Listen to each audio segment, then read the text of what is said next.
Salut, je m'appelle Blanchard Ngbanzo, je suis congolais vivant ici en Angleterre et je suis directeur de la compagnie Branco Logistique. Branco Logistique, c'est une compagnie de logistique comme vous l'entendez.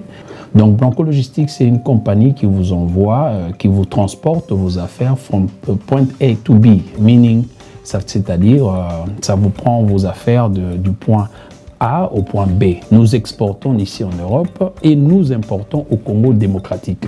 Nous avons des contrats avec des compagnies qui veulent acheter des affaires ici, les véhicules, toutes sortes de véhicules que vous voulez acheter en Europe. Et nous avons aussi de cartons spéciaux et des cartons, je veux dire, spéciaux. En fait, nous avons trois produits pour le moment. Nous travaillons dans le sea freight, c'est-à-dire le fret maritime.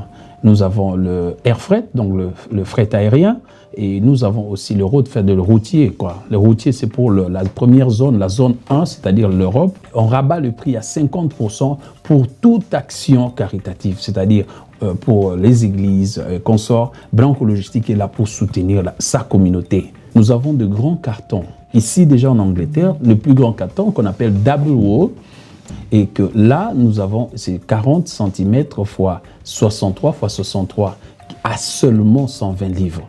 Donc, vous avez including, donc la douane, le transport est inclus. Branco Logistique est complètement africaine et pour l'aide de notre communauté.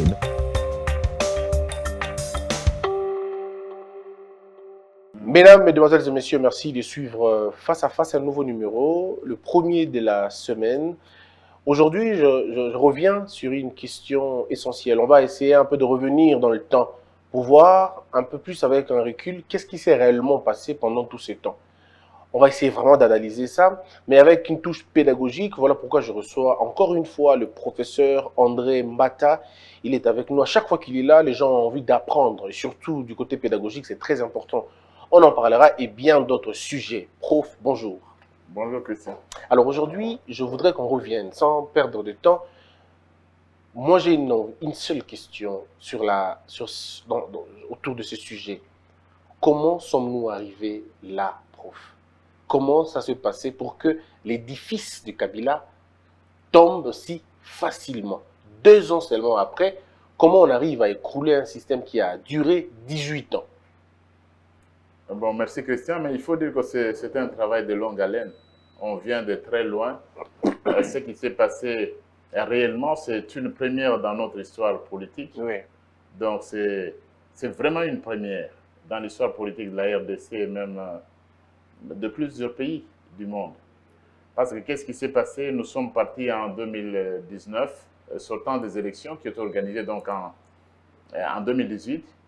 Nous avions un président de la République et nous avions une majorité fabriquée au Sénat, et non à l'Assemblée nationale et même au Sénat, en faveur de M. Kabila du FCC. Et d'une façon progressive et lente, on en est arrivé à un changement de majorité au niveau de l'Assemblée nationale sans qu'il y ait eu des élections parlementaires ou des élections législatives anticipées. C'est une première. Sans effusion de sang, sans guerre civile. Sans effusion de sang. Alors, oui, c'est un travail de longue haleine qui montre en réalité le génie de Félix Tshisekedi. Parce qu'on ne le prenait pas au sérieux. Et même quand il est parti aux États-Unis, il disait qu'on allait déboulonner le système dictatorial. Les gens ne voulaient pas croire. Mais le travail était en train d'être fait dans l'ombre pour arriver au résultat tel que nous l'avions obtenu aujourd'hui. De votre œil d'analyste, de professeur d'université, comment vous expliquez finalement ce processus? Au début, personne ne croit Félix Tshisekedi. D'abord, il est un président, mais il n'a pas l'essentiel du pouvoir. Il n'a pas l'Assemblée nationale, il n'a pas les assemblées provinciales, il n'a pas les gouvernorats. Il n'a finalement rien, il n'a que le président, ce qu'est la présidence. Mais la véritable question, c'est comment il arrive comment on le prend? D'abord, on ne le prend pas au sérieux, et tout de suite après, les faits lui donnent raison. Quelle malice, quelle intelligence, quelle organisation a-t-il utilisé pour arriver à ce fin? Bon, mais ils ne voulaient pas, ils avaient tort de ne pas le prendre au sérieux. Oui. Ben, vous savez, Félix Tshisekedi, c'est aussi un entourage. C'est un travail, quand je vous dis c'est un travail de longue haleine qui n'a pas commencé aujourd'hui. Ce qui est arrivé en réalité, c'est un aboutissement. Félix Tshisekedi a son génie, il sait comment il travaille, Et Félix Tshisekedi a également des collaborateurs qui travaillent. Donc ce n'est pas quelque chose qui est venu du ciel ou qui est venu d'une dictée quelconque. Nous savions, nous, au départ, à l'UDPS, qu'au système, nous savions mieux que ce qu'on racontait les autres. Nous savions que ça ne pouvait pas perdurer. Mais nous avions notre démarche à nous. Nous savions que le système de la Kabylie ne pouvait pas survivre. Nous le savions. Nous étions les premiers à savoir que ce mariage-là, c'était un mariage contre nature. Nous le savions avant ce que chantaient les autres. Nous le savions. Mais nous n'avions pas travaillé dans les médias, comme il disait, comme il racontait. Nous le savions plus que tout le monde. Et on a travaillé, Félix Tshisekedi le savait plus que tout le monde. Il a travaillé, aujourd'hui vous avez le résultat que vous connaissez. La majorité a changé. Et sans effusion. La recette, nous sommes en 1960. Mabunda est parti, Oui. tout le bureau est parti, l'Assemblée nationale. D'abord, c'est avec Tundaka Sende. Mais je voudrais qu'on revienne, monsieur le professeur. Nous sommes en 1960. Le premier coup d'État, quand il arrive en 65, c'est Mobutu qui le fait. Il y a un coup d'État, il y a le sang, il y a beaucoup de choses, et puis il y a l'éclatement de la guerre par-ci, par-là. Nous sommes en 96. C'est la rébellion qui fait partir Mobutu. Nous sommes en 2019. Kabila part, sans coup de balle, rien du tout. Tout semble aller dans ces conditions-là. Mais il a un pouvoir essentiel. Mais comment vous arrivez à choisir la réqualification de la majorité et non la dissolution du Parlement? Il faudrait de la sagesse pour arriver à ce point. Non, mais c'est un travail d'intelligence, et de grande intelligence. C'est pour vous dire que tous ceux qui racontaient des histoires au niveau de l'opposition, une certaine opposition, même au niveau du FCC, qui avait des équipes qui travaillaient. Plan CETA, marionnette. Non, mais Pantin. la pensée n'était pas le pantin, tout ça. Nous savions ce que nous voulions. Et maintenant, vous êtes surpris que ceux qui le qualifiaient de pantin, ils ne reviennent pas pour dire que c'était le président. Mais ils savaient ce qu'il faisait. Ils ont dit autre chose, monsieur le professeur. professeur. Ils ont dit quoi? Il y a, je vous citerai les noms, il y a Honoré Mbanda, il y a Mbeko Patrick et bien d'autres personnes estiment que ce n'est pas Félix Tshisekedi qui finalement a réussi à le faire, c'est l'Amérique, c'est le Rwanda. Et aujourd'hui, donc Félix s'est libéré, selon eux, s'est libéré de Kabila, mais il ne s'est pas affranchi du Rwanda, il ne s'est pas affranchi de l'Amérique. Bon, d'abord, ce ne sont pas en dehors du nom de Ngwanda qu'on connaît comme ayant été conseiller spécial et ministre responsable de sécurité de Mobutu. Mbeko, je ne connais pas, ce n'est pas un nom qui est familier dans le monde de la pensée congolaise. Donc, ce sont des gens qui doivent meubler leur vie dans la diaspora à l'étranger. Vous savez, à l'étranger, il y a effectivement des compatriotes de grandes valeurs qui travaillent à l'étranger, qui travaillent dans les organisations internationales, qui font du grand boulot, même des universitaires. Mais il y en a d'autres, tels que certains que vous citez là, qui doivent meubler leur vie à l'étranger. Et ils ne peuvent pas voir comment est-ce que vous allez survivre si vous n'avez pas un autre discours. Donc, je ne veux pas entrer dans un débat avec des personnes qui ne représentent pas grand-chose au terme de la pensée, en termes de pensée.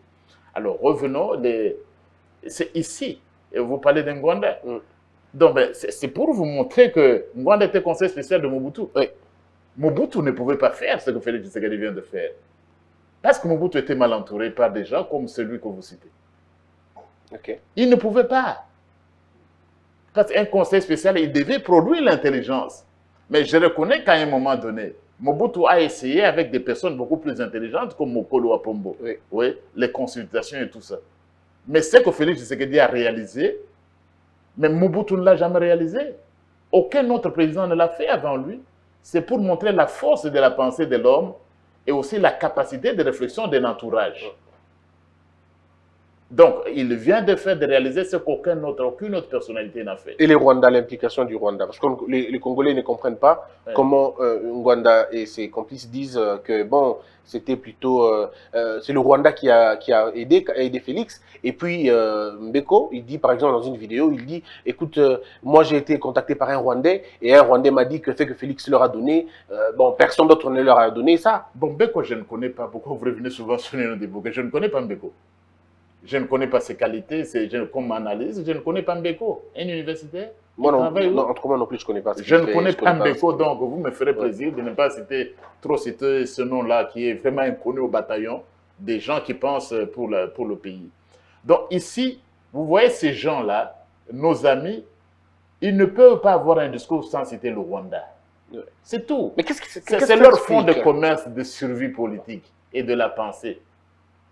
Vous voyez? Parce qu'il y a les Tutsi Power, il y a les Tutsi qui sont très forts. Vous voyez ici un système démantelé par la pensée de Félix Tshisekedi. Qui voyait, quand il avait parlé de consultations, qui voyait la chose venir? Mais vous avez à plusieurs occasions, on vous a annoncé plusieurs fois. Hein? Et c'est dans vos émissions et dans d'autres qu'on disait que ce système est fini. C'est dans vos émissions que je vous disais que le FCC était un machin. Oui. Je crois que les gens peuvent se souvenir de vos émissions. Je disais ici que le FCC c'était un machin. Je le disais, je savais de quoi je parlais. Et à la fin des comptes? Je vous disais que c'était un Titanic. Et qu'est-ce que j'avais dit avant? Qu'il faut mourir et ressusciter le troisième jour. Je vous le disais. Alors, mais que devient... donc, tout ça, c'était prévu. Donc, ici, il faut vraiment reconnaître. Les gens ne s'y attendaient pas. Ce que Félix Tshisekedi a fait, c'est sans précédent dans notre histoire politique. Et même dans en réalité, pour ceux qui sont habitués à distribuer des diplômes, des diplômes de doctorat, des titres de professeurs, mais je crois, en réalité, si on analyse ce qui vient de se passer par le génie de Félix Tshisekedi, mais ces mêmes gens pouvaient lui décerner même 3 doctorats honoris causa parce qu'il sait qu'il vient de faire. Personne ne l'a jamais fait depuis Kasavubu. Alors ceux qui sont habitués à fabriquer, voilà quelqu'un à qui il pouvait décerner des diplômes. Parce que personne n'y croyait. Et voilà toute une majorité. L'œuvre, c'était une majorité en carton, c'est parti. Et on leur disait, on a répété plusieurs fois qu'il n'y avait pas de majorité. Ils disaient non, ils étaient 392 à Kingakati. Et c'est toujours aussi vos confrères de médias malheureusement qui agrandissent des nullités. C'est un peu comme les personnes dont vous parlez. Qui les connaît? Ce sont les médias qui nous permettent, qui en réalité exagèrent la dimension réelle des personnages tels que ceux que vous avez cités, qui parlent du Rwanda et qui sont au Canada ou qui sont à l'étranger. Qui parlent d'occupation, qui parlent de balkanisation. C'est le même terme, c'est le même message. C'est le même message, ce sont les médias. Ça fait 20 ans qu'on a que la même chose, la même chanson. On ne connaît pas. Donc, c'est quelque chose sans précédent dans notre histoire. C'est arrivé pourquoi? Parce que Tshisekedi, Félix, le président de la République, en a eu l'idée. Et effectivement, un président ne travaille jamais seul. Avec un entourage. Partout au monde. Il a des gens avec qui il travaille, alors, il consulte et il vient de prouver, en réalisant ce qu'il ne s'est jamais fait, qu'il peut compter sur des personnes qui travaillent avec lui. Il n'y a pas eu certainement effusion de sang. Il n'y a pas eu guerre, il n'y a rien eu, il n'y a pas eu de mais comme disait Mende, le soleil qu'il y a eu un matin. Oui. Pour disait Mende. Mais est-ce qu'on peut dire la même chose pour la vie constitutionnelle de notre pays? Est-ce que dans cette longue démarche, certains articles, certaines dispositions, l'esprit ou la lettre de la Constitution, pensez-vous que rien n'a été dérogé en ce moment? Bon, il faut dire tout le temps, chaque fois que beaucoup de choses. Sous le changement, par exemple, de la majorité, rien n'a été changé. Aucune violation? Non, aucune violation. Rien n'a été changé parce que la Cour constitutionnelle, qui est le juge constitutionnel dans notre pays, et j'apprends même qu'il vient de rejeter aussi les recours de Oboulou et Kilomba, les juges qui n'avaient pas voulu prêter serment. Mais le plus grand acteur, l'arbitre, celui qui dit le dernier mot en matière constitutionnelle, c'est la Cour constitutionnelle. Mais vous l'avez attaqué lorsque vous étiez dans l'opposition. Vous l'attaquez la Cour. Je sais. Mais bizarrement, aujourd'hui, vous êtes tout d'accord avec la Cour. Je sais, même dans le dernier arrêt. Oui. Vous avez ma critique de la Cour constitutionnelle. Si. Vous avez. Oui. Oui. Donc, mais quand elle fait du bien, il dit qu'elle fait du bien. Quand il fait du mal, notamment quand il avait invalidé vous savez, quand il y avait le débat à la Cour, les députés de la MOCA et d'autres qui étaient invalidés, j'étais prêt de tirer sur la Cour. Tout en étant moi-même du côté du président de la République. Donc, je suis resté tout à fait constant dans ce que je dis et dans ce que je fais. Donc, ici, le changement de majorité n'a pas touché à la Constitution. Pourquoi? Parce que c'est la Cour qui a réaffirmé à l'article 101 de la Constitution. Et vous avez toujours vos textes, c'est ce qui est intéressant avec vous.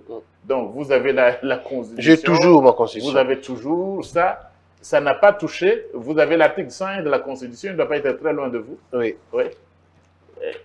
Pour vous dire que le changement de la majorité, FCC cache pour l'Union sacrée pour la nation, c'est fait en réalité sur base de l'un des alinéas de cet article 101. 101. Les membres de l'Assemblée nationale portent le titre de député national.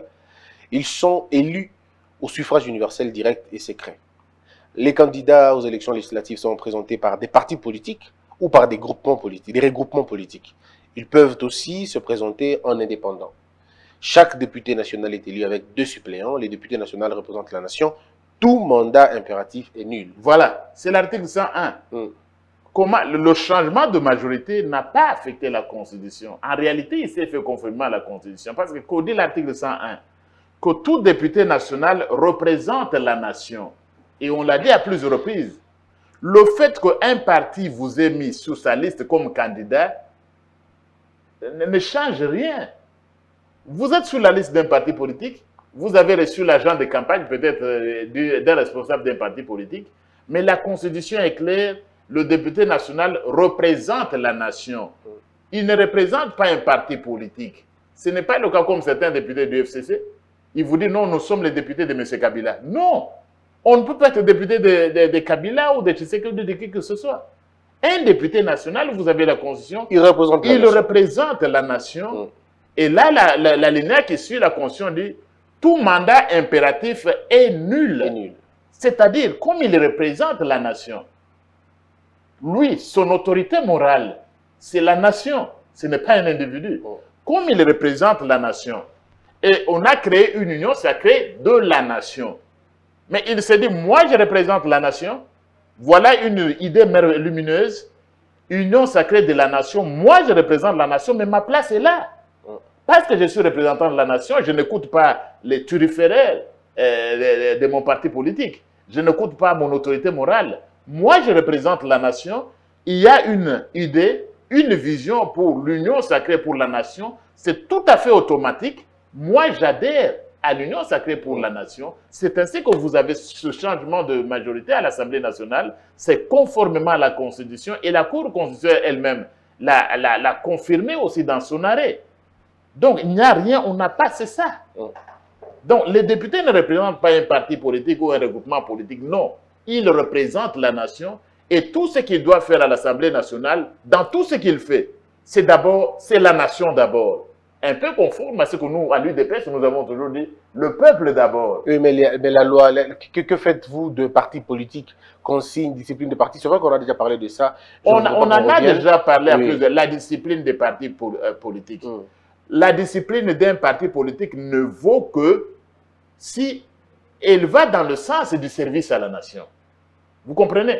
Parce que les députés nationaux représentent la nation, vous m'imposez une discipline. Si c'est dans le sens de servir la nation, oui.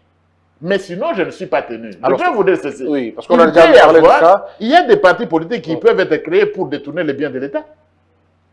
Et vous allez suivre cette discipline-là. Il y a des partis politiques qui peuvent être créés pour tuer, pour massacrer. Mais quand on dit ne votez pas pour telle loi ou ne vous manifestez pas pour telle initiative parlementaire, si les députés disent non, non, c'est dans l'intérêt de l'État, de l'intérêt de la nation, nous allons le faire. Ont-ils violé quelques consignes de leur parti?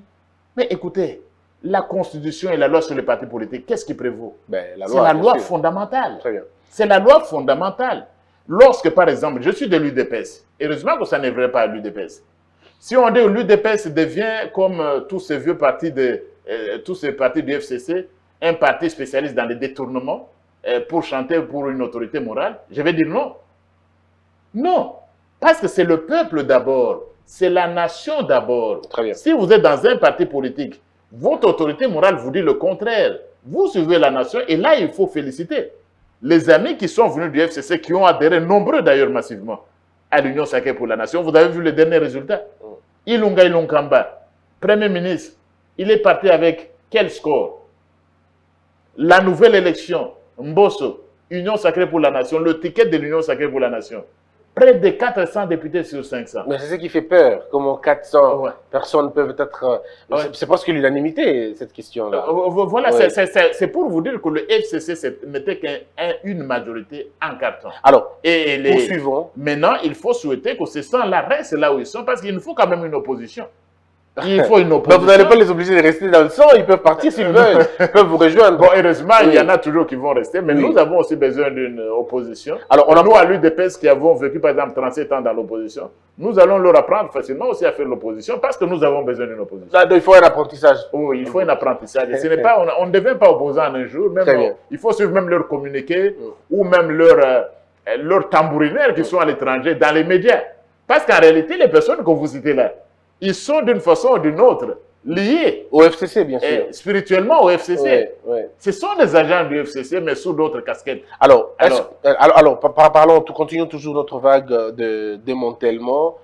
Alors, vous avez démantelé au niveau de l'Assemblée nationale, mais c'est au niveau... Déboulonné pour utiliser les mots de Félix Tshisekedi. D'accord, vous avez déboulonné au niveau de l'Assemblée nationale. Alors, on va essayer d'aller au niveau du Sénat pour voir si réellement la loi n'a pas été non plus violée là-bas. Mais avant la période... Bon, il y a eu le Premier ministre. Oui, d'abord le Premier ministre, avant du Sénat. On disait qu'il devait partir avant le 31 janvier.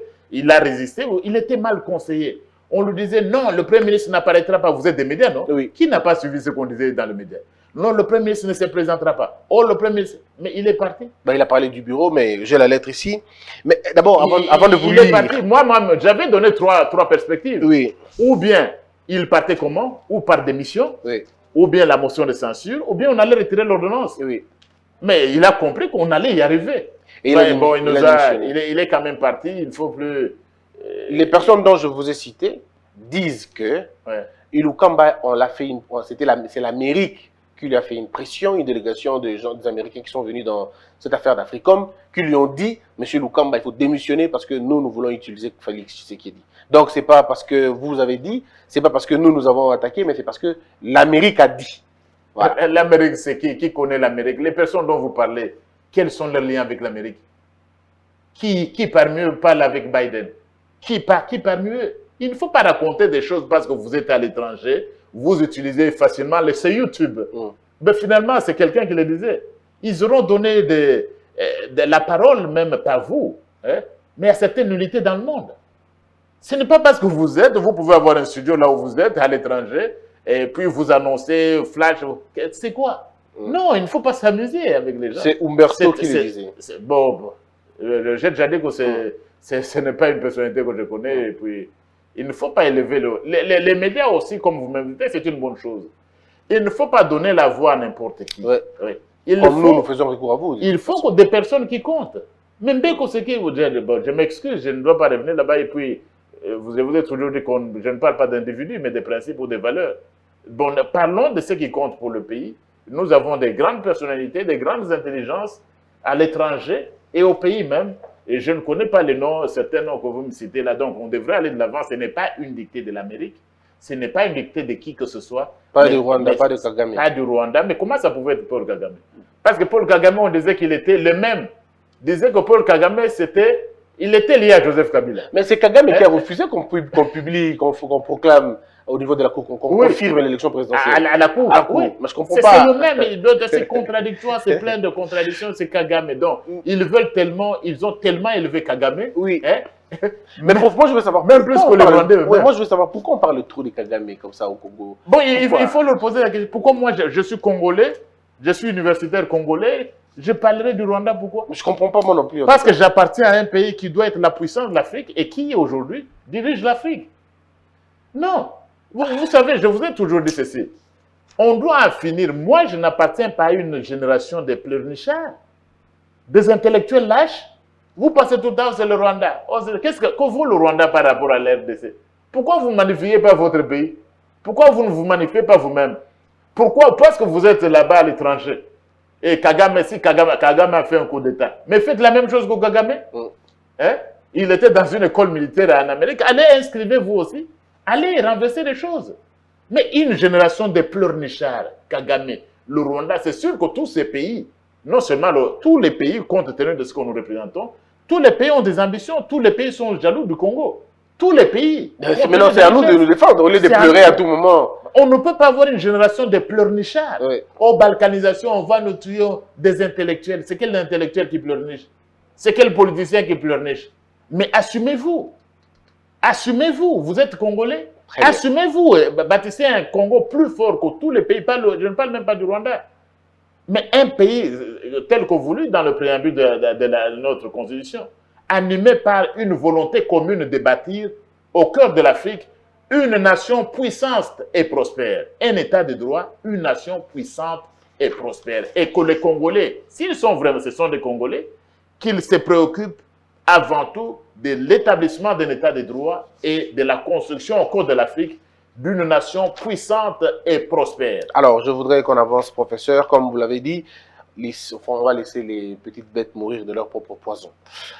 Monsieur le professeur, nous allons prendre... Je pensais que vous alliez arriver à l'Union africaine. Si, avant d'arriver à l'Union africaine... Parce que je parlais d'une nation puissante au cours de l'Afrique. Oui. Je voudrais que vous abordiez la présidence... Oui, je voudrais, parce que la présidence de l'Union africaine, on en parlera. Et on reviendra, effectivement. Oui. On y va. Oui. Alors, parlons d'abord de cet argumentaire de Ilukamba. Voici ce qu'Ilukamba dit. Oui.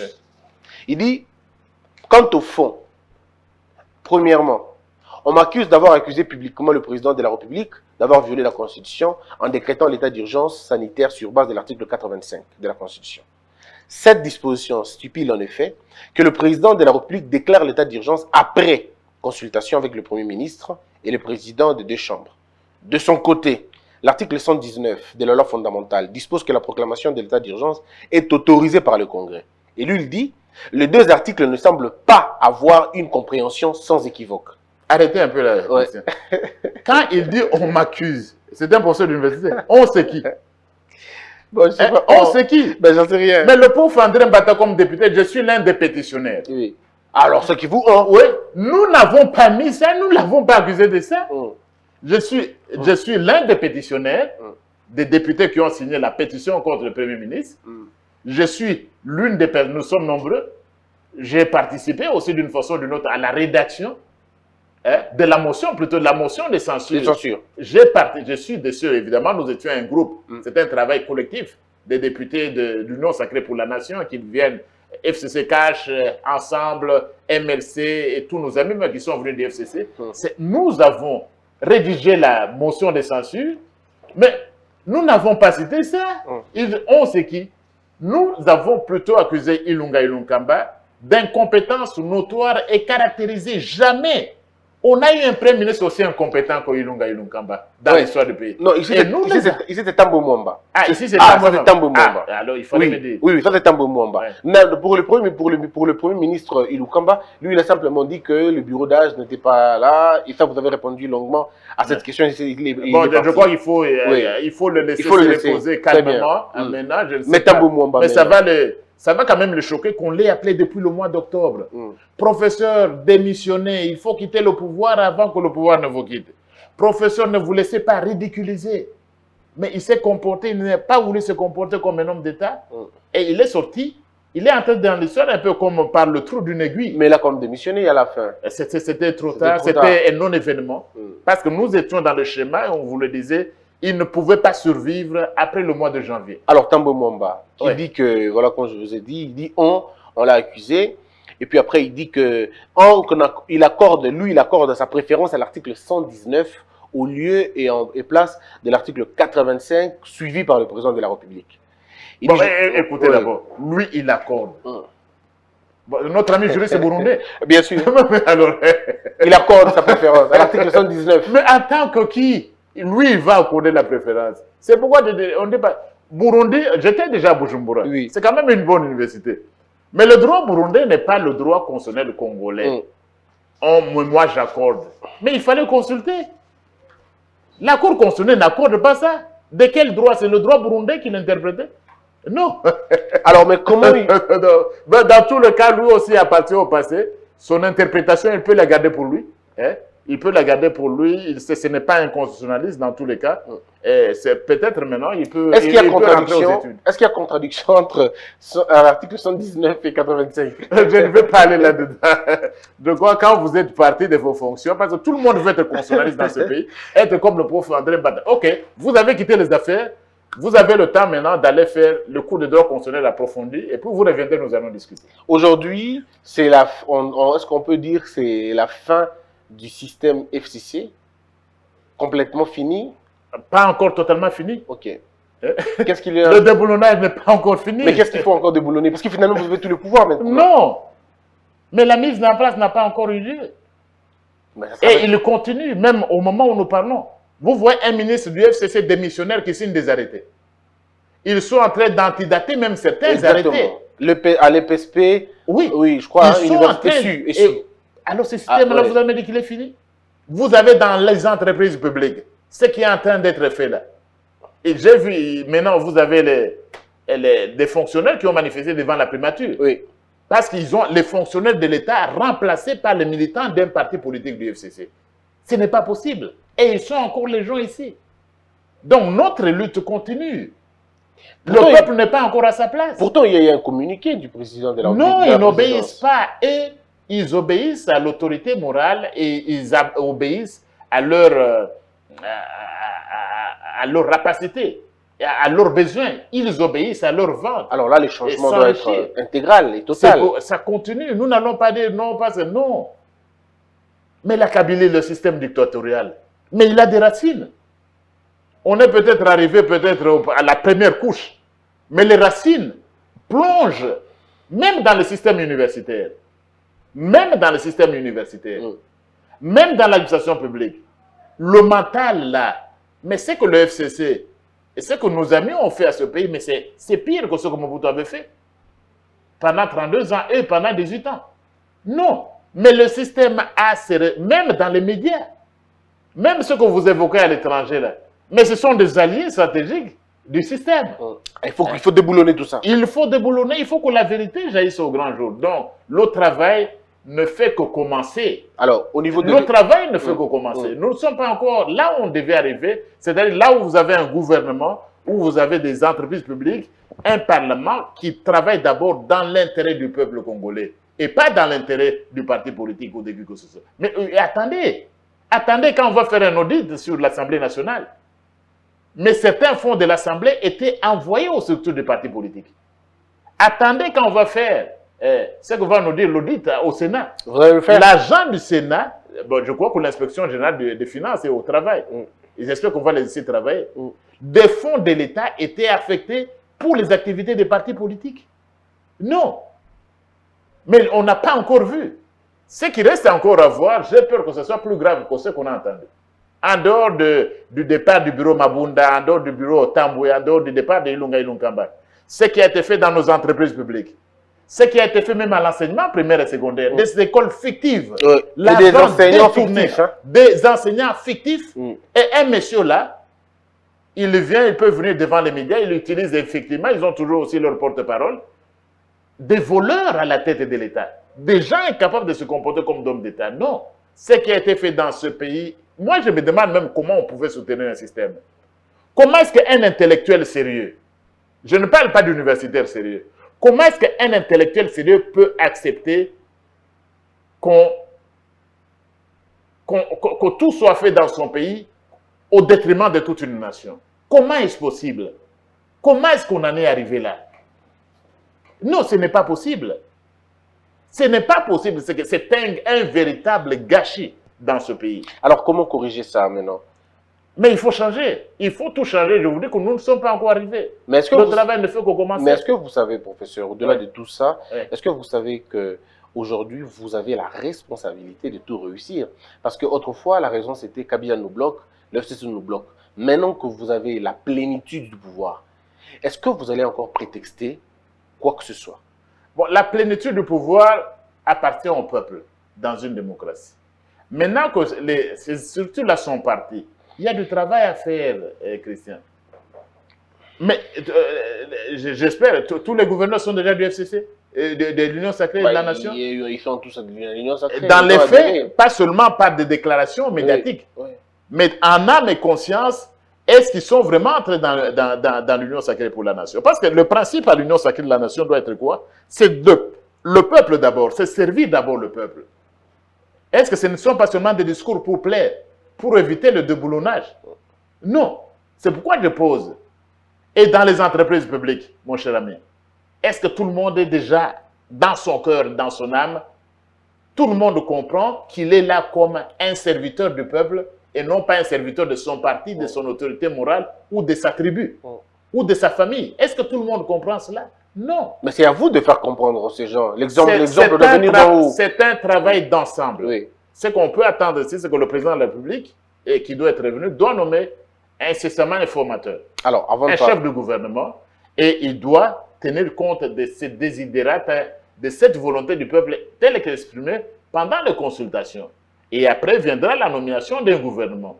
Et ici, il faut espérer aussi que le président de la République, avec le Premier ministre, et tout le monde va l'aider à ce que ce soit un gouvernement compétent, pas un gouvernement de voleurs, un gouvernement de détourneurs de biens publics, comme le gouvernement qui vient de partir. Qu'est-ce qui va se passer? Donc, il faudra mettre l'homme qu'il faut à la place qu'il faut. Et ce travail-là, on doit le dire, ce ne sera pas un travail de Félix Tshisekedi seul. Seul, il ne pourra pas grand-chose. Parce que je vous dis que le système était... Il faudra le concours de tout le monde, des médias, des intellectuels, de tout le monde. Alors, parlons de ce qui va se passer. Le président va-t-il nommer un formateur avant le Premier ministre ou il peut directement aller au niveau du Premier ministre? Bon, il va nommer un Premier ministre. Un Premier ministre. Il va nommer un Premier ministre. À partir, il n'y a plus aucun obstacle. Il n'y a plus aucun obstacle qui se pose, aucun obstacle juridique. Ilunga Ilunkamba a démissionné. Il y a une nouvelle majorité à l'Assemblée nationale. Et en se basant sur l'article 78 de la Constitution, le président nomme le Premier ministre au sein de la majorité parlementaire après consultation avec celle-ci. Donc, il va consulter, la majorité, la coalition majoritaire. Est-ce qu'il n'est pas en train de le faire? Je crois qu'il doit être en train de le faire. Et puis, il devra incessamment nommer un Premier ministre. Est-ce que le gouvernement va être investi au mois de mars, dans la session ordinaire? Absolument. Donc, dès qu'il aura nommé un Premier ministre, il faudra prendre quelques semaines pour qu'on constitue le gouvernement, consulter les différents partenaires. Et je crois que le 15 mars, lorsque le Parlement revient pour la session extraordinaire, l'Assemblée nationale plus spécialement, l'une des premières tâches de cette Assemblée sera d'investir le gouvernement de l'Union sacrée de la Nation. Alors, ça va être comme le premier gouvernement de Félix Tshisekedi. C'est-à-dire ça sera le premier gouvernement. Ce sera véritablement le premier gouvernement. Parce que l'autre, c'était un gouvernement à la distraction avec le FCC. Et le président l'avait dit. C'est maintenant que le travail doit commencer. Maintenant, ça doit commencer. Il faudra un gouvernement qui commence effectivement le travail et qui réponde aux aspirations de notre peuple. Le profil du Premier ministre. Le profil du Premier ministre, ça doit être un homme d'abord qui comprend ce que c'est que l'Union sacrée pour la nation. En dehors du niveau d'étude de tout ça, c'est d'abord cela. Comprendre les aspirations du peuple et être déterminé à servir le peuple et non pas à se servir, et non pas servir ses propres ambitions ou les ambitions de son parti politique. La première condition, à mon sens, pour le Premier ministre, ça devrait être cet engagement-là de servir le peuple. Et puis, effectivement, ça devrait être un Premier ministre compétent, qui comprenne l'intérêt du peuple, comment le servir, et qui travaille dans ce sens-là, en liaison, en concertation, en collaboration avec le président de la République, chef de l'État. Il doit venir de quel parti politique? Bon, ça, on vous dit que il sera nommé après consultation de la majorité parlementaire. Il peut venir ensemble, il peut venir de notre parti et tout ça. Mais il peut venir de l'AFDC. Donc, mais tout dépendra du président de la République. Oui, il peut aussi venir de l'UDPS. Nous sommes très compétents pour ce faire. Mais tout dépendra effectivement du président de la République. Il peut venir d'ensemble.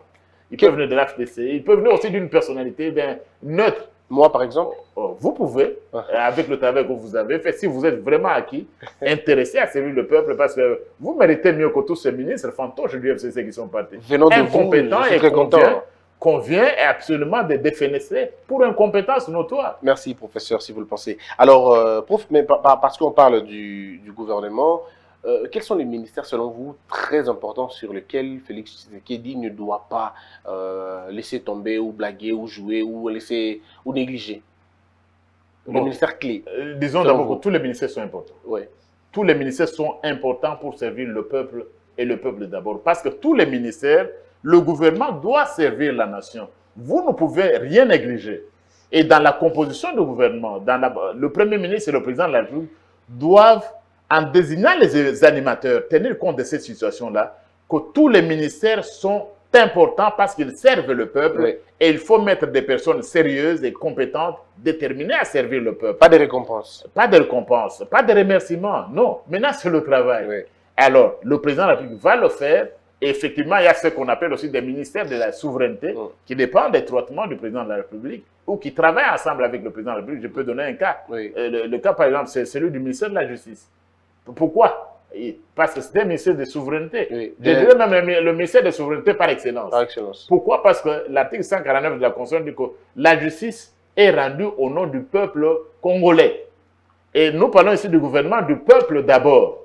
Donc le président de la République devra regarder très sérieusement à ce ministère de la Justice. Il faut qu'on appelle ça le ministère de Justice et de l'État de droit, je crois. Ce ne serait pas un faux problème. Oui. L'État de droit et la justice, le ministère de la justice. Et là, il innoverait d'ailleurs. Oui, pour la première fois, ministère de la justice et de l'État de droit. André Mbata, ministre de la Justice. C'est bien si vous me nommez.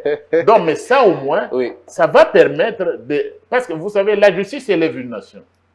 Vous, si on vous place au ministre, vous allez ravir les diplômes des gens, il y aura tellement de disciplines que les gens ne sauront plus vivre à un moment donné. Non, mais je dis, ce n'est pas seulement moi, il faut qu'il y ait la rigueur. Je sais tout simplement que dans ce pays, la justice doit être bien rendue. Par exemple, vous ne me faites pas faire une campagne, dans tous les cas.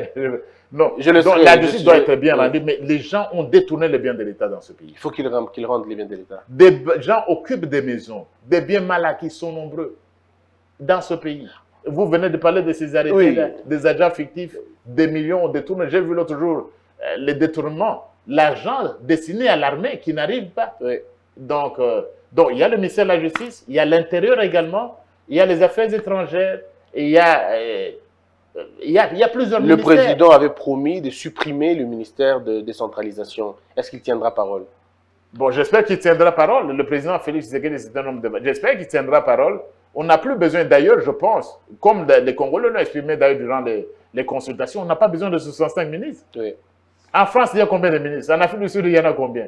Je crois que la décentralisation doit faire partie de l'intérieur. Un seul ministère, on n'a pas besoin. Vous savez, on l'avait fait pourquoi? Mais pour servir les voraces du FCC. Ils voulaient se retrouver.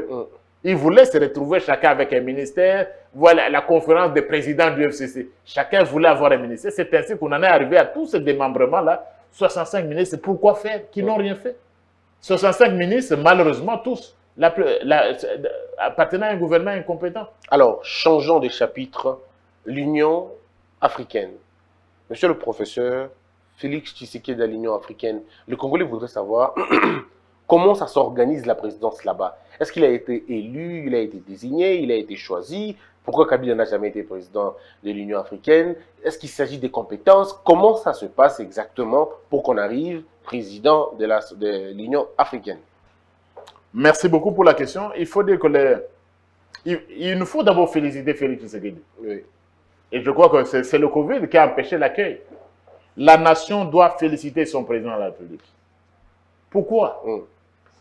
Parce que nous avons la présidence de l'Union africaine après plus d'un demi-siècle. Pourquoi? Donc, il n'y a qu'au Mobutu. Tout le monde parle de la cité de l'Union africaine. On va à la cité de l'Union africaine, mais ils ne savent pas d'où ça vient. Mais c'est parce que Mobutu avait construit ces villas-là à la cité de l'Union africaine pour accueillir les chefs d'État africains qui venaient. C'est pourquoi on parle de l'Union africaine. Ceux qui sont nés après, seulement vous-même. Oui, les gens parlent de la cité de l'Union africaine. Ils ne savent pas comment ces maisons-là ont surgi de terre. C'est parce que c'est au moment où Mobutu devait diriger l'Union africaine, on devait accueillir le sommet chez nous. Donc, depuis 1967, je crois, il a fallu attendre Félix Tshisekedi pour que la RDC soit préside. Donc, Mobutu a déjà été président de l'Union africaine? Oui. Mais après lui, plus personne? Plus personne. Pourquoi Kabila n'a jamais été président de l'Union africaine? Mais vous savez, pour être président de l'Union, il faut d'abord être panafricaniste. Okay. Il faut aimer l'Afrique. Il faut comprendre la mission, la vocation africaine de la RDC. C'est ce que Mobutu appelait la vocation africaine du Zaïre. Il faut comprendre cette vocation-là. Mais si vous ne comprenez rien, vous n'assistez même pas aux réunions de l'organisation intercontinentale. On ne vous connaît même pas. Pendant 18 ans, vous n'avez jamais pris le pouvoir. Vous n'avez jamais pris la parole au cours d'une rencontre de l'Union africaine. Mais comment on va vous désigner entre nous? Hein? Non. Et Félix, dans 2 ans seulement, il devient président de l'Union africaine. Dans 2 ans seulement, il devient président. Qu'est-ce qu'il a mené comme démarche pour arriver là? C'est-à-dire, ici, il faut expliquer l'Union africaine. Oui, expliquez-nous. L'Union africaine est créée à partir d'un acte constitutif de l'Union africaine. Vos téléspectateurs, vous vous adressez toujours à des personnes très instruites. Oui. Ils peuvent aller sur Google. Ils vont découvrir un document qu'on appelle l'acte constitutif de l'Union africaine. Et c'est ça qu'on appelle la constitution de l'Union africaine. 1999 et en 2001, l'Union africaine, nous sommes passés de ce qu'on appelait l'OUA, l'Organisation de l'Unité africaine, à l'Union africaine. Parce que les avec chefs, Mobutu, c'était OUA. avec Mobutu, c'était OUA. La Vous cité avez de l'OUA. la cité de l'OUA. Ok. Mais en 1999, à Lomé, les chefs d'État ont dit que nous pouvons accélérer la marche africaine vers l'intégration. Ils étaient aussi inspirés par l'exemple de l'Union européenne, par exemple. Pourquoi qu'on passe de l'unité à l'Union africaine pour que l'Afrique soit davantage intégrée? Parce que les 55 pays africains, ce sont des petits États. Si nous mettons nos forces ensemble, l'Union fait la force. Nous pouvons promouvoir l'Afrique. Nous pouvons élever l'Afrique et amener l'Afrique à jouer le rôle qui lui convient dans le Conseil des Nations. C'est ainsi qu'ils sont passés de l'OUA, l'Organisation de l'Unité africaine, à l'Union africaine. Et le premier sommet de l'Union africaine a eu lieu en Afrique du Sud. Ok. Et on y était, c'est-à-dire moi comme universitaire, professeur dans une université sud-africaine, on était là à suivre les travaux. Donc le premier sommet a eu lieu au mois de mai en Afrique du Sud. Et c'est Thabo Mbeki qui est devenu le premier président en exercice de l'Union africaine. Et c'est pour une année. Ok. Comment ça s'est fait? Ça s'est fait d'une façon tournante par sous-région. On quitte une sous-région, on va à une autre. Et la RDC appartient à la sous-région Afrique centrale. Et donc, au niveau de l'Afrique centrale, Félix Tshisekedi s'est imposé, la RDC s'est imposée, et c'est ainsi que quand ils sont d'abord allés, le premier sommet, Félix Tshisekedi était élu deuxième vice-président de l'Union africaine. Là, il était élu. Élu. Ah, d'accord. Élu. Donc, on postule et puis voilà. Quand vous arrivez, c'est l'Assemblée, vous êtes élu là-bas. D'accord. Il est élu deuxième vice-président, mais le premier vice-président, c'était Ramaphosa. Oui. C'est ainsi que quand c'est lui qui était là, il est parti. L'Égyptien, je crois. Oui, l'Égyptien. Après, c'était Ramaphosa. Qui était premier vice-président. Ah, d'accord. Le mandat, c'est pour une année. Alors, maintenant que celui qui était premier vice-président, Ramaphosa, a rendu le bâton, c'est celui qui était deuxième vice-président, Félix Tshisekedi, qui devient le président de l'Union africaine, et nous devons nous en réjouir. Et pour la première fois, nous dirigeons l'Afrique. Est-ce que c'est rémunérateur? Mais comment? Le président de l'Union africaine, donc pendant toute une année, c'est lui le président de l'Afrique. Oui. Vous le verrez comment? Vous le verrez à tous les sommets. Il sera invité à tous les sommets des G20, les pays les plus développés, les pays d'Asie. Il va faire le tour du monde parce que c'est lui qui porte la voix de l'Afrique. La voix de l'Afrique. Est-ce qu'il est payé? Il est payé pour ça?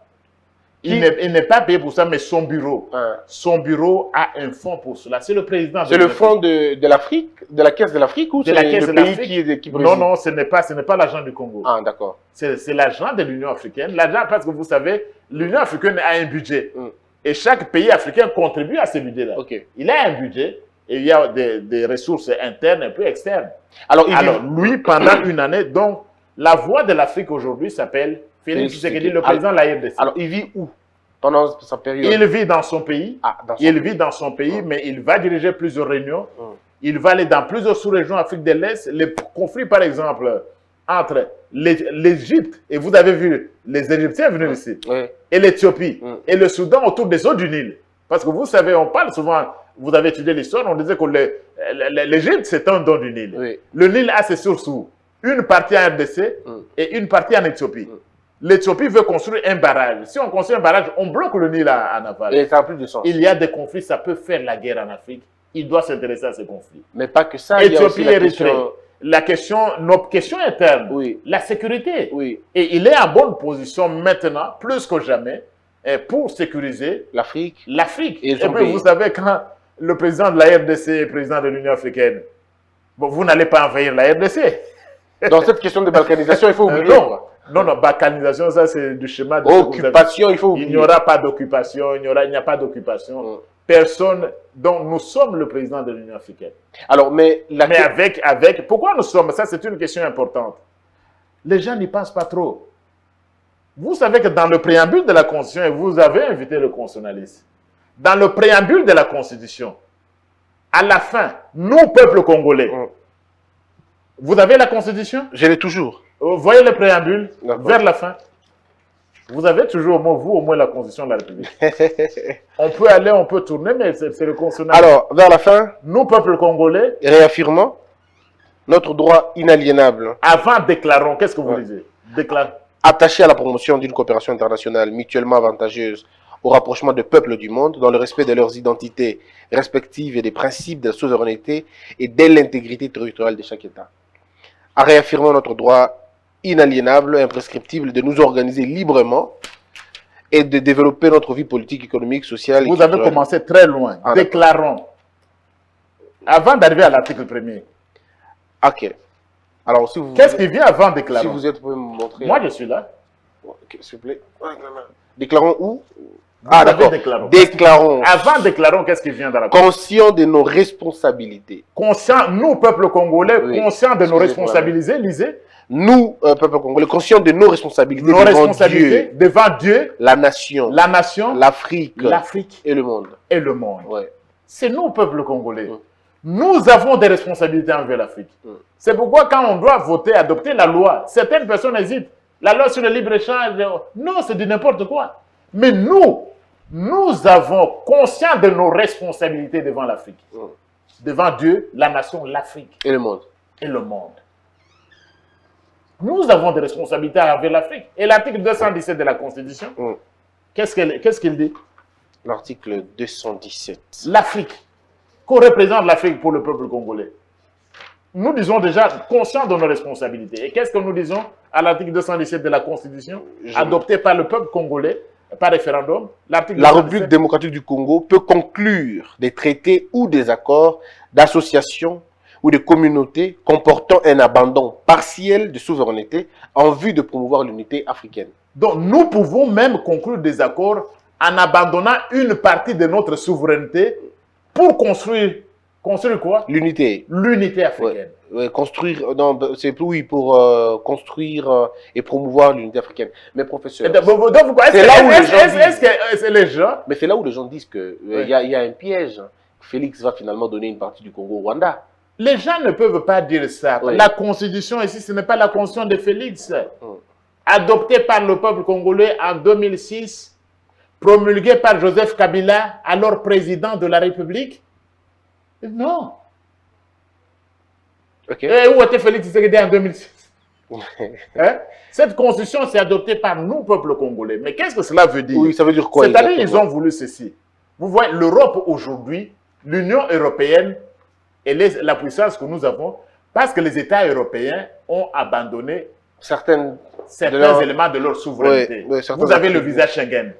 Schengen. Parce qu'en réalité, c'est un seul pays qui doit accorder le visa. Oui. Mais ici, c'est toute l'Europe qui donne le visa Schengen pour promouvoir l'union. Il y a l'euro, la monnaie qui est... Vous avez l'euro. Oui. Qui est un attribut. Or, la monnaie, c'est l'un des attributs de la souveraineté. Exact. Nous, aujourd'hui, nous pouvons avoir une monnaie unique en Afrique. Oui. Nous pouvons le faire. Comme le franc CFA d'ailleurs. Comme le franc CFA. Nous pouvons construire des communautés régionales. Déjà dans la SEDEC, nous pouvons le faire. Bon, je comprends. Ce sont des gens qui ne connaissent pas la Constitution. Exactement. Vous avez compris. C'est déjà qu'ils font ces commentaires. Généralement, ils ne comprennent pas ce que ça veut dire. Ils ne comprennent rien de la Constitution. On vient vous expliquer. Et heureusement, vos téléspectateurs, eux, comprennent la Constitution. C'est pourquoi j'invite toujours le professeur. Alors, le président a parlé de 5 points. Il dit renforcer la paix et la sécurité, poursuivre la réalisation de la ZLECAf. Promouvoir zone de libre-échange. Oui. Promouvoir une renaissance de la culture, des arts et des patrimoines africains, lutter contre le changement climatique, accélérer les projets intégrateurs, entre autres, la construction du grand barrage Inga, consolider l'initiative de l'UIA dans la lutte contre la Covid-19 et dans la prévention contre d'autres maladies. Alors, les gens auraient bien voulu que le président s'appesantisse sur la question de l'insécurité à l'est de la République. Pourquoi il n'en parle pas suffisamment? Mais c'est le président de l'Union africaine. Il vous parle de la paix. Quand vous êtes là, il parle avec sa casquette de président de l'Afrique.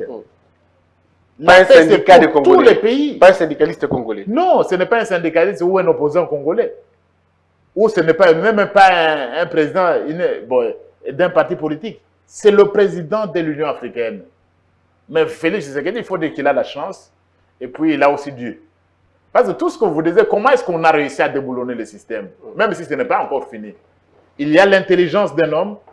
Il y a l'intelligence de ses collaborateurs, de certains collaborateurs. Il y a l'intelligence, mais il y a aussi Dieu. Il y a aussi Dieu dans tout ça. C'est pourquoi ce n'est pas pour rien qu'il avait dédié la nation. Les gens croient que c'est de la blague. Nous sommes un peuple croyant. Au stade d'un président qui s'agenouille, qui dit Dieu, je vous dédie la nation. Le combat contre la Kabylie. Mais c'est un combat contre les principautés démoniaques. Mais oui. Donc ça avait atteint la dimension non. mystique et spirituelle. Mais le combat était aussi spirituel et mystique. Oui, parce que comment est-ce que quelqu'un peut avoir dans son esprit donc détourner tous les biens d'une nation à son profit personnel? Mais il faut être démoniaque. Jouir, être content seul pendant que toute une nation vit dans la misère. Mais il faut être démoniaque. Donc le combat de Félix, il n'y a pas que l'intelligence de Félix. Il y a la dimension de Dieu. Ce combat était contre les forces, et il continue, je vous ai dit, contre les forces démoniaques, contre les forces de ténèbres, et même contre Lucifer lui-même. Alors on va terminer, professeur. Vous êtes professeur, vous enseignez à l'UNIKIN, vous êtes mon professeur, je dois le dire, et vous enseignez mon 3e cycle. Mais vous avez aujourd'hui un collègue, il faut l'accueillir avec joie.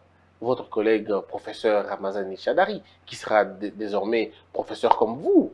Donc, il faut un peu lui laisser un peu de l'espace, un peu de place. Non, dans votre tribune de professeur. C'est ça, je peux dire, c'est que peut-être vos téléspectateurs ne savent pas, Christian Bossembe a pris son inscription pour le DS, oui, en route vers le doctorat, en droit constitutionnel. Oui, bien sûr. Voilà. Bien sûr. Là où vous allez enseigner, moi je serai à côté. Et puis quand vous partez, moi je serai donc je n'aurai plus besoin de finir, parce que vous animerez vous-même. Et je crois, combien de gens vont vous résister?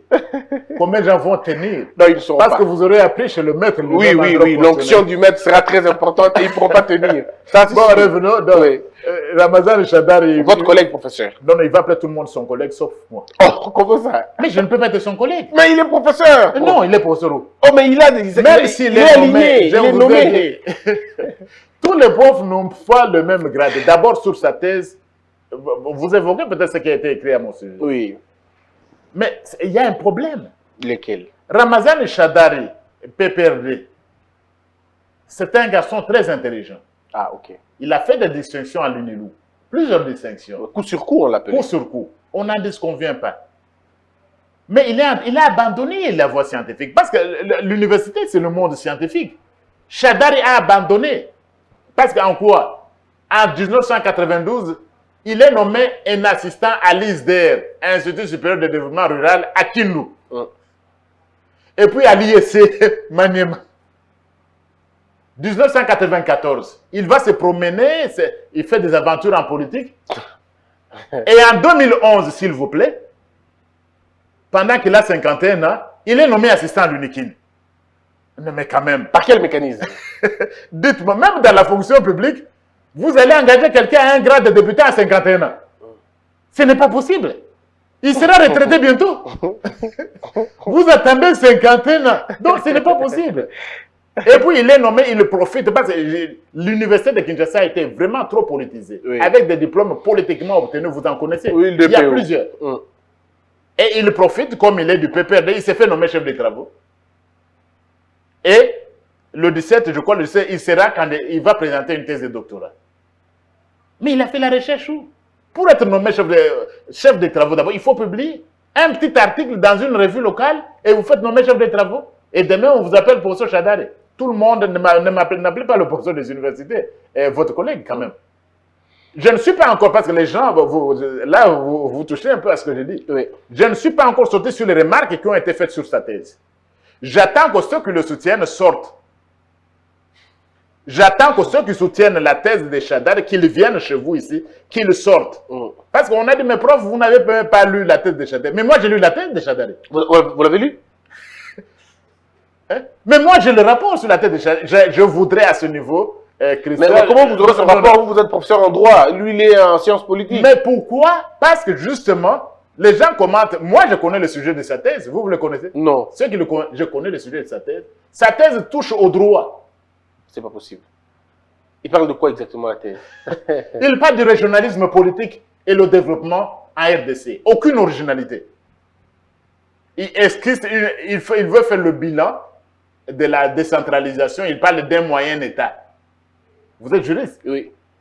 Un moyen État, c'est un thème du droit. Oui. Même si un moyen État, vous n'avez jamais appris ça. Non, pas du tout. Il veut innover, mais il n'y a aucune originalité. Je ne rentre pas là-dedans. Je voudrais que tous ceux qui défendent non, le pauvre bataille, je suis jaloux de quoi?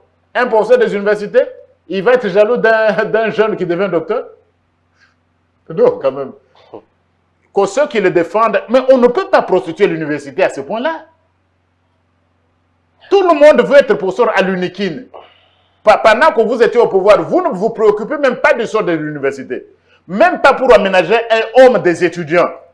Même pas pour amener des livres. Mais quand vous n'êtes pas en politique, vous voulez porter la toge des professeurs. Pourquoi vous n'êtes pas en politique? Mais c'est pas incompatible, être politicien et être... C'est la production. Tu as produit où? Oui. Tu as 60 ans maintenant. Tu seras retraité, tu seras retraité comme professeur associé. Tu vas produire quand? Coup sur coup. Ce n'est pas coup sur coup en sciences maintenant.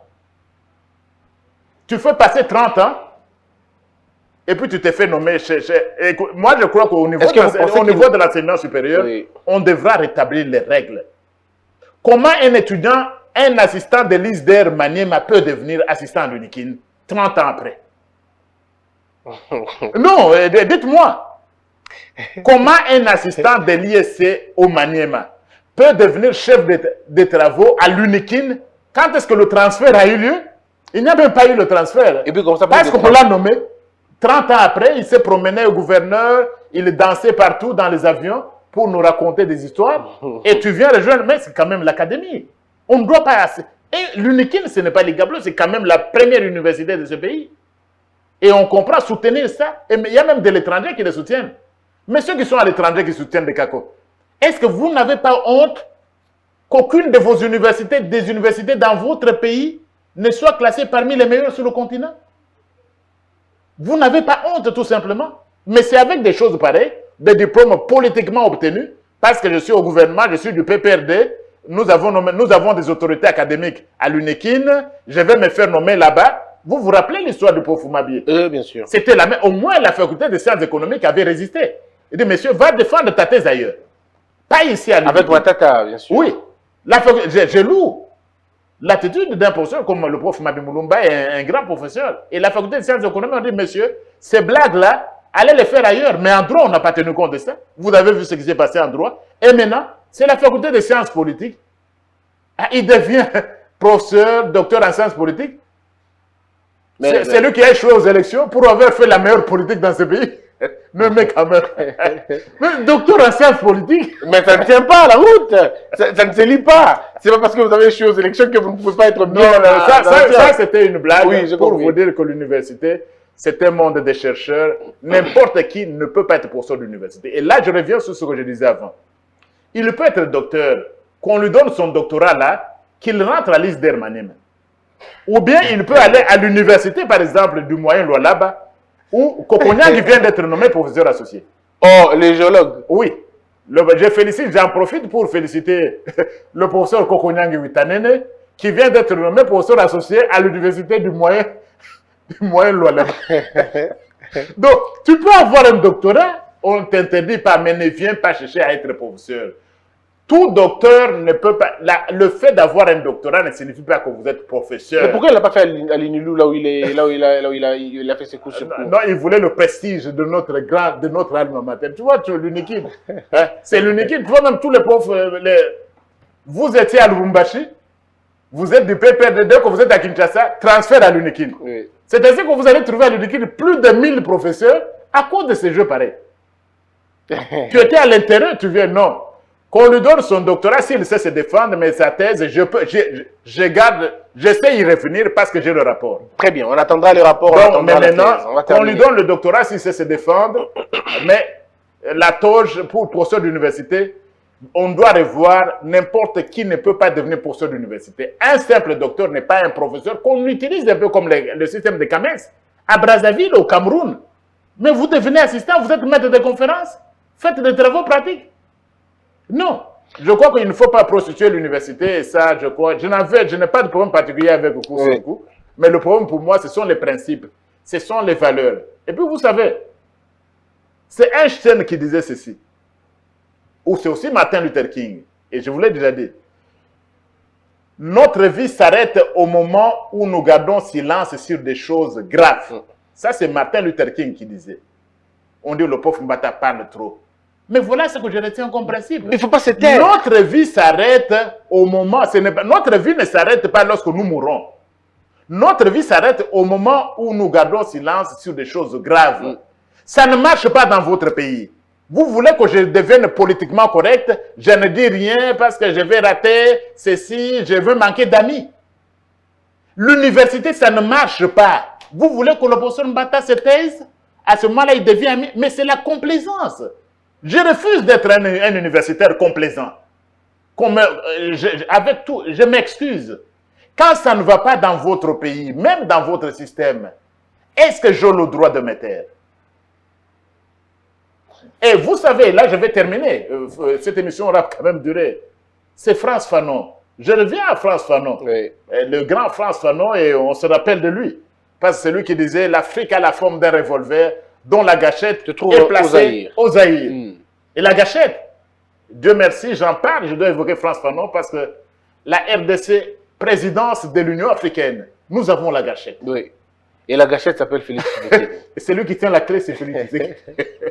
Mais ce n'est pas là que je voulais citer Frantz Fanon. Oui. Il a dit cela. Mais dans les damnés de la terre, il a écrit aussi un livre, Les damnés de la terre, il dit chaque génération doit à un moment donné choisir sa mission. Choisir entre accomplir sa mission ou bien la trahir. Et vous avez choisi? Jamais trahir ma mission, mais l'accomplir. Mesdames, Mesdemoiselles et Messieurs, merci beaucoup d'avoir suivi cette émission. Merci beaucoup au professeur André Mbata. Je rappelle qu'il est constitutionnaliste et l'un des grands constitutionnalistes de notre pays. Il enseigne au Congo, à l'étranger et il est député national, cadre de l'UDPS. Merci d'avoir été nombreux, merci d'avoir suivi cette émission. Je vous retrouve très prochainement. Portez-vous bien, que la peur quitte nos esprits et que Dieu bénisse les RDC.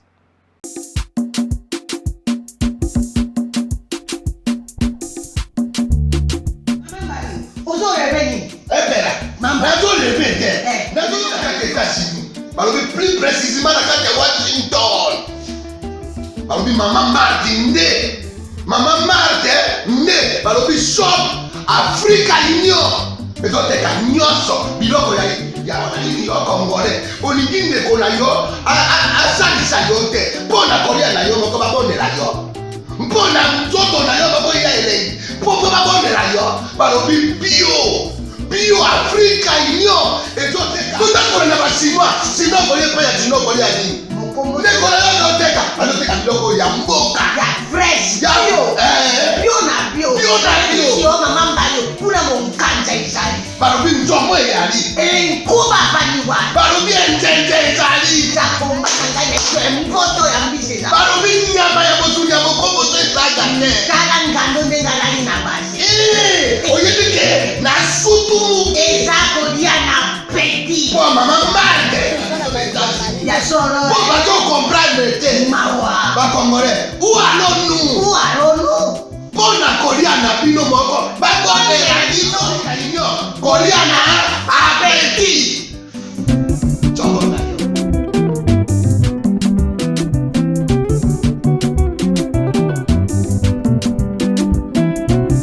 Debout Congolais, unis par